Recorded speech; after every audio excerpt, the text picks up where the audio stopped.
My sister bought our parents a brand new luxury car, but then she sent me an invoice asking me to pay my share. I refused, and that's when everything spiraled out of control. Stick with me while I share my story, and if it touches you, don't forget to support our channel by hitting that subscribe button, dropping a like, and sharing it with the people you care about. My name is Lena Carter, and I have always tried to do the right thing. I work long hours, pay my bills on time, and try to be there for my family. My sister, Marley Carter, on the other hand, seems to float through life. She always gets what she wants, and our parents, Tom and Evelyn Carter, make sure of it. They spoil her endlessly and constantly remind me to be practical and not make waves. The breaking point came when Marley decided our parents needed a new car. Not just any car, but a $90,000 luxury SUV. I was shocked. The moment I thought it was a gift from her, she casually slid me an invoice through email, demanding I pay my half. I couldn't believe it. I had never seen anything like it. I stared at the screen, frozen. I tried to reason with Marley. "You don't need to send me an invoice for a gift to Mom and Dad," I said, hoping she'd see sense. But she laughed and said, "You always have an excuse, Lena. Can't you just do the right thing for once?" I refused.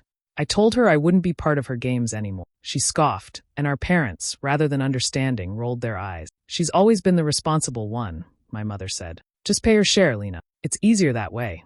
I felt betrayed. All my sacrifices, all the times I went out of my way for family, seemed invisible. Marley had turned another day into a competition, making it clear who she wanted to favor. I realized then that standing my ground was the only way to protect myself. That night, I lay awake thinking about all the times I had been overlooked, the countless ways Marley manipulated situations, and how my parents unknowingly enabled it. For the first time, I made a silent promise. I would no longer let her treat me like I was beneath her. I would find a way to show the truth, without stooping to her level. The car was not just a vehicle, it was the spark that lit a fire in me. I wasn't just refusing to pay, I was reclaiming my dignity. And while the road ahead with my family would be tense, I knew I had finally begun standing up for myself. After I refused to pay for Marley's extravagant gift, I thought my parents might understand. I approached Tom and Evelyn the next morning, hoping to explain myself calmly. "I didn't approve this car," I said, trying to keep my voice steady. "I shouldn't be expected to cover half of something I never agreed to." They exchanged glances but didn't seem concerned. "Marley worked hard for this," my dad said dismissively. "You should just pay your part and avoid causing tension." My mother nodded, her expression firm. "It's about keeping peace, Lena. Sometimes you have to compromise for the family." I felt a pang of frustration. Compromise didn't feel fair when it meant being used. I had spent years managing my responsibilities and sacrifices, and now it seemed invisible. Marley had maneuvered yet again, ensuring she remained the center of attention while I was the one forced to comply. Later that evening, Marley cornered me in the kitchen, a smug smile on her face. "Can't even afford family loyalty, huh?" she said lightly, as if it were a joke. I clenched my fists, my jaw tight. She thrived on making me feel small, and I could see my parents' muted approval in the background. I wanted to argue, to defend myself, but the words stuck in my throat. Every time I tried, I imagined being labeled ungrateful, selfish, or difficult. I didn't want to be cast as the villain in my own family, yet staying silent felt like surrender. My heart pounded as I considered my options. For hours, I replayed every interaction with Marley in my mind, the subtle digs, the manipulations, the way she twisted my good intentions into evidence of inadequacy. I hated that she had mastered the art of guilt and control. The more I thought, the angrier I grew, but beneath that anger was a sinking feeling of betrayal. This was my family, yet they allowed her games to continue unchecked. By nightfall, I sat alone in my room, torn between fear and resolve. I wanted to stand my ground, to show that I would not bend to manipulation. But the thought of upsetting my parents, of being branded ungrateful, held me back. It was a cruel tug-of-war between asserting myself and maintaining the fragile connection I still cherished with. I realized something crucial. If I gave in now, I would be trapped in this cycle forever. Marley would always find a way to exploit me, and my parents would continue to placate her whims at my expense.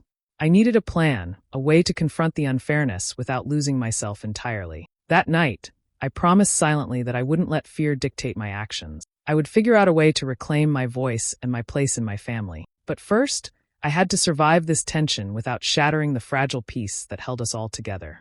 The next weekend, our family hosted a small dinner for a few close friends. I thought it would be a normal evening, a chance to relax and share laughs.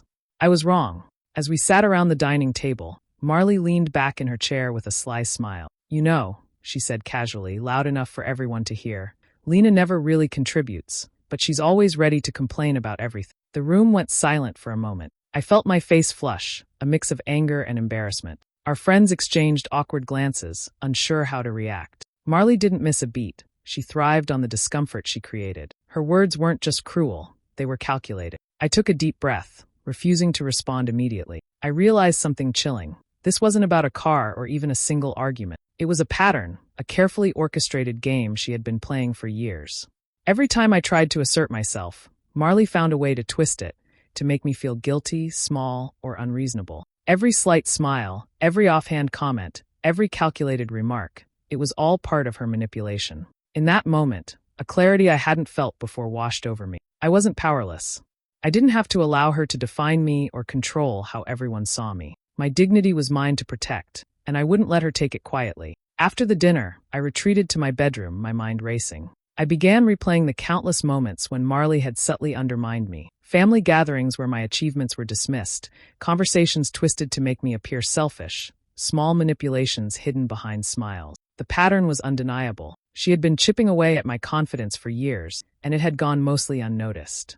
I knew confronting her directly in front of everyone would only escalate the situation. Instead, I decided to be strategic. I would remain calm, composed, and observant. I would gather the truth quietly, finding ways to expose her without stooping to her level. I would turn the tables with subtle precision, letting her actions speak louder than my words. That night, I wrote down everything I had witnessed. Her manipulations, the times she tried to make me feel guilty, the moments my parents unknowingly enabled her behavior. It was like creating a map of her tactics, a way to anticipate her next move and reclaim control. By the end of the evening, a sense of determination replaced the anger. I wouldn't let Marley's cruelty define my place in our family. I was ready to reclaim my voice, protect my worth, and if necessary, deliver justice in a way she would never see coming. For the first time in years, I felt empowered. This wasn't just about a car anymore. This was about reclaiming myself. After the humiliation at dinner, I knew I had to act, but carefully. I couldn't let Marley sense my intentions. I began keeping a private notebook, recording every instance of her manipulative behavior. Each entry reminded me of the countless times I had been cornered into paying for her mistakes, covering up her debts, and quietly taking the blame when something went wrong. It was exhausting to think back on all those moments I had brushed off as minor family drama. From borrowing money under the guise of helping her out to cleaning up after her impulsive decisions, the list was endless. Writing it down made it painfully clear how much I had sacrificed and how long I had allowed her to treat me as expendable. As I documented her schemes, I also analyzed her patterns. Marley thrived on control and attention. She expected others to accommodate her whims, using guilt as a tool to get her way. By mapping out her behavior, I could anticipate her next moves and prepare quietly. I realized that patience would be my greatest advantage. Rushing in would only expose me and play into her hand. Meanwhile, I began to secure my own financial independence. I started putting aside money, small amounts at first, carefully hidden where she would never suspect. I didn't need a grand gesture, just enough leverage to act decisively when the time came. Every dollar saved felt like reclaiming a piece of my power, a quiet rebellion against the unfair weight she had imposed on me for years. I also considered the subtle ways I could expose her without confrontation. I didn't want to create a spectacle. I wanted the truth to speak for itself. Perhaps revealing inconsistencies in her stories, or showing evidence of her secret spending could shift my parents' perception. The thought energized me. For the first time in years, I felt like I was planning for myself, not merely reacting to her. Evenings became my strategy sessions. While the family gathered and Marley strutted around, I quietly reviewed my notes and refined my plan. Each entry in my notebook became a tool, each savings deposit a small victory. I realized that control wasn't about anger or revenge in the moment. It was about preparation and patience. I didn't tell anyone about my plans. My parents had already dismissed my feelings before, and Marley thrived on being one step ahead. Keeping my intentions secret was crucial. The more they thought I was quietly complying, the stronger my position would become when the time came. By the end of the month, I had a clear sense of direction. I wasn't just saving money or writing notes. I was reclaiming agency over my life. Marley had underestimated me for years, but that would change. My time was coming, and when it did, I would be ready to act strategically, calmly, and without mercy.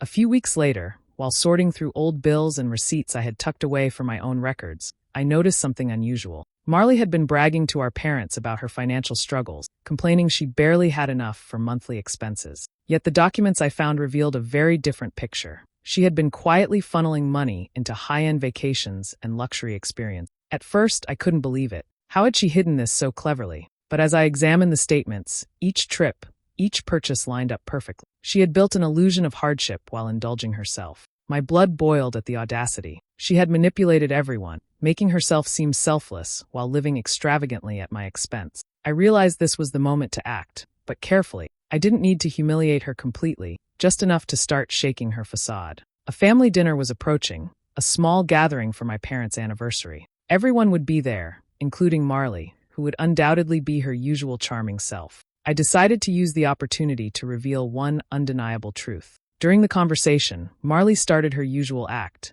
sighing about her supposed struggles and hinting at sacrifices she had made for the family. I remained quiet, listening, until I found the right moment. Calmly, I mentioned a recent investment she had made, casually bringing up the receipt I had uncovered. The room froze. Marley's eyes widened. My parents exchanged glances, confused. "You did that?" my mother asked, incredulous. Marley stammered, trying to explain, but the evidence was undeniable. There was no denying the money she had spent on trips she claimed she couldn't afford. I could see the tension spreading across the table, the cracks forming in the image Marley had carefully constructed for years. The family's perspective began to shift. The admiration they had held for Marley's supposed sacrifices wavered. My father frowned, no longer looking at her with unquestioning approval. For the first time, Marley's charm faltered under the weight of truth. I stayed silent after presenting the fact, letting the moment settle. I didn't need to say more. Her reaction and the reactions of others did all the work. I felt a quiet satisfaction, not in embarrassment, but in watching the balance finally begin to tip. That night, as I retreated to my room, I reflected on what had just happened. Marley's control wasn't broken, but it had been dented. The perfect image she had cultivated over years was now questioned, however subtly. I had made the first move, and it was effective. For the first time in a long while, I felt a sense of momentum. The seeds of doubt were planted, and I knew that with careful steps, I could continue shifting the power dynamic in my favor. This wasn't just about exposing her. It was about reclaiming the respect and acknowledgement I had long been denied. The following evening, I asked to speak with my parents alone. The house was quiet, the hum of the heater filling the gaps in conversation. I needed them to truly understand, not just nod politely or dismiss me as overreacting. "Mom, Dad," I began, keeping my voice steady though my hands shook slightly. "I need to talk about how Marley treats me and how it affects our family. I feel like I'm constantly being taken advantage of, and it's exhausting." Tom frowned, his brow furrowing. Evelyn's lips pressed together tightly, her arms crossed. "Lena, you're imagining things," my mother said softly. "Marley doesn't mean it like that. You've always had a good heart.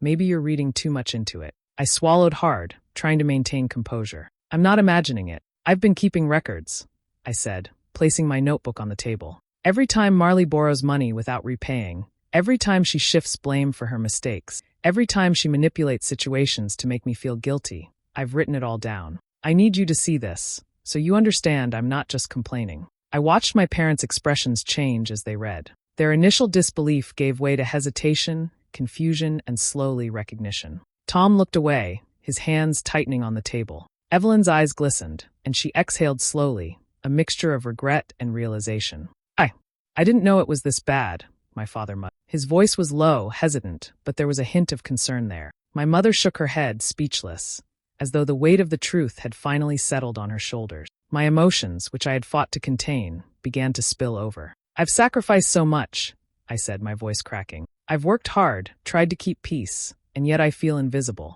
My efforts never seem to matter. Every time I stand up for myself, it's twisted, and I'm made to look like the problem. I'm tired of feeling like I don't belong in my own family." Tears pricked my eyes, and I let a few fall. For the first time in years, I spoke openly about my hurt and frustration without holding back. The tension I had carried silently, the resentment and sorrow I had buried, came pouring out. For several minutes, we sat in silence. The room was heavy, but not with anger. This was a reckoning, a moment of truth. Finally, my mother reached over and placed a hand on mine. "Lena, we didn't realize," she whispered. "We've been blind, and we're sorry. We need to fix this." I nodded, exhausted but relieved. It wasn't complete resolution, but it was a start. I had finally made them see my side, and for the first time, I felt that my voice mattered. A few days after my private conversation with my parents, I noticed Marley's behavior shift. She seemed unsettled, scanning the room during family gathering, her usual confidence tinged with subtle tension. It was obvious she sensed a change in the way I carried myself, a quiet strength she hadn't anticipated. One evening, while my parents were preparing dinner, Marley sidled up to me with a fake smile. "Wow, Lena," she said, her tone dripping with mockery. "You're really full of yourself these days. Jealous much? Can't even enjoy life without pretending you're in charge." I didn't react immediately. Instead, I held her gaze calmly, letting her words hang in the air. Inside, a small thrill surged. I recognized the crack in her armor. Marley had always relied on my hesitation, my willingness to stay in the background, but now she was unsure of her hold. That uncertainty was my advantage. She continued, trying to provoke me, laughing as if to draw an audience. "Seriously, maybe you need a hobby or something, instead of always trying to control everyone." Her voice was sharp, but her confidence faltered at the edges. I smiled faintly, keeping my exterior composed. "I'm fine, Marley," I said quietly, letting the calmness of my tone speak louder than her words. "You should enjoy your evenings, too." She scowled and walked away, muttering under her breath. I knew she was seething, replaying the subtle ways I had started to assert myself. For the first time, I realized that the power dynamic was shifting, and it thrilled me quietly. Over the next week, I began planting seeds for a bigger reveal. I mentioned small details in casual conversations, things Marley had said or done that weren't entirely truthful, without pointing fingers. I could see the slight confusion in her expression when she realized I was paying attention to her actions and noticing inconsistencies. At family meals, I would drop hints about fairness and honesty, framing it as general observations rather than direct accusations. "It's interesting how some things we hear aren't always accurate," I would say casually, letting my words linger in the minds of those around her. Marley's reactions were priceless. Her forced smiles faltered, her laughter came slower, and her attempts to regain control became more obvious. I stayed composed, silently enjoying every little crack appearing in the facade she had carefully constructed for years. By the end of the week, it was clear that she was aware of my growing influence. The arrogance she had worn like armor was thinning. I knew that with patience, I could carefully reveal the full extent of her deception. Every subtle hint I planted was a step toward reclaiming justice, not through confrontation, but by letting her actions speak for themselves. For the first time, I felt a sense of empowerment that wasn't fueled by anger, but by strategy. Marley had underestimated me, and now, the game was mine to control. A few weeks later, while organizing some old files in the attic, I stumbled upon documents that Marley had carelessly left behind. As I sifted through them, I realized she had been hiding a substantial credit card debt from our parents. It wasn't small. It was enough to cover several months of lavish spending, the kind of spending she always claimed she couldn't afford. I felt a surge of disbelief and satisfaction at the same time. The evidence was concrete, undeniable. She had painted herself as responsible and struggling, when in reality she had been living extravagantly while keeping our parents in the dark. My mind raced with possibilities. This information could be used carefully at the right moment to shift the balance in our family dynamic. The next family gathering presented the perfect opportunity. Our parents had invited a few relatives over for a casual weekend. I quietly prepared myself, holding the documents in my bag without letting anyone notice. I knew this had to be handled subtly. I didn't want Marley to sense I was ready to expose her, or she might try to twist the situation back in her favor. During the brunch, Marley began her usual act, speaking about how she had been saving and budgeting carefully while I supposedly avoided responsibility. She smiled smugly, believing her performance was flawless. I waited for the right moment, letting her continue until the room had absorbed her story. Then I spoke, casually and without accusation. "It's interesting how some financial claims don't always match reality," I said, setting the documents on the table in a nonchalant manner. Marley froze, her eyes widening as our parents glanced at the papers. "I think it's important for everyone to see the full picture," I added calmly, letting the evidence speak for itself. The room went quiet.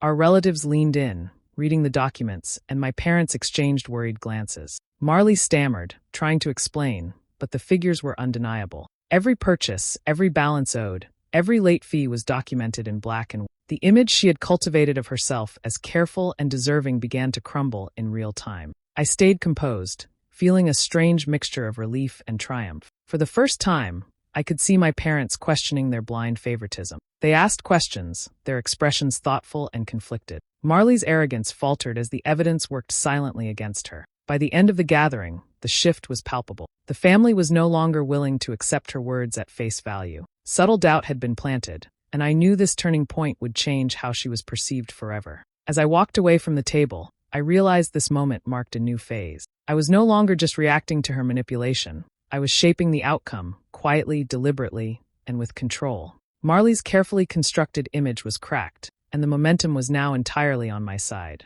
After the credit card revelation, I felt a calm clarity settle over me. I wanted to show my parents that love didn't need to be tied to wealth or grand gestures. I spent days searching for something simple yet meaningful, something that reflected thoughtfulness rather than extravagance. I finally chose a handcrafted music box that played a tune my parents loved from their early days together. When I presented it, I did so quietly without fanfare. "I saw this and thought of you both," I said softly. Their eyes lit up immediately, and I felt the warmth of appreciation that I had longed for. The contrast with Marley's previous display of opulence was stark. Love didn't need to come with a price tag. Marley noticed immediately. Her lips pressed into a thin line, her eyes narrowing as she attempted to regain the upper hand. She tried her usual tactics, snide remarks, subtle intimidation, but they fell flat. I remained composed, calm, and unshaken, knowing that her power relied on fear and insecurity, both of which I no longer offered. Over the next few days, I watched subtle changes in my parents' behavior. They no longer deferred automatically to Marley's whims or excuses. Conversations that once centered around her were now more balanced. They began asking questions, seeking my perspective, and recognizing patterns they had previously ignored. Slowly, the truth became undeniable. Marley was not the caring, selfless daughter she had portrayed herself to be. Her facade cracked under scrutiny. She grew frustrated, isolated in her attempts to maintain influence. My parents, once blind to her manipulation, now saw the selfishness, entitlement, and calculated self-interest that had gone unnoticed for so long. Every small deception, every inconsistency she had woven into her narrative became clear to those who mattered most.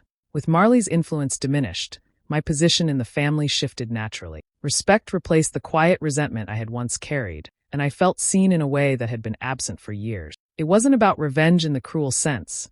It was about being acknowledged, recognized, and treated fairly. The balance had finally returned. There was a bittersweet satisfaction in the change. Marley's isolation, though uncomfortable for her, wasn't something I had orchestrated out of malice. It was the consequence of truth, patience, and measured action. I had stood firm, reclaimed my voice, and demonstrated integrity while allowing her own choices to reveal her character. Sitting with my parents later, watching them cherish the small gift I had given, I felt a quiet contentment. For years, I had struggled in the shadow of manipulation and favoritism, but now I was no longer invisible. My actions hadn't destroyed anyone. They had restored balance, honesty, and respect. Finally, I understood that the greatest victory wasn't about triumphing over Marley, but in reclaiming my dignity and having my presence fully acknowledged. The family I had longed for, one that saw me for who I truly was finally within reach.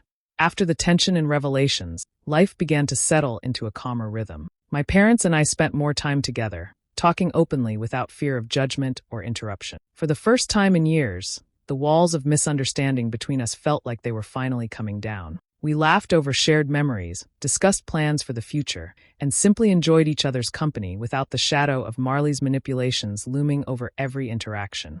I realized that the most important change wasn't just in their perception of me, but in how I carried myself. I had learned that standing firm and approaching situations thoughtfully could create real shifts without confrontation.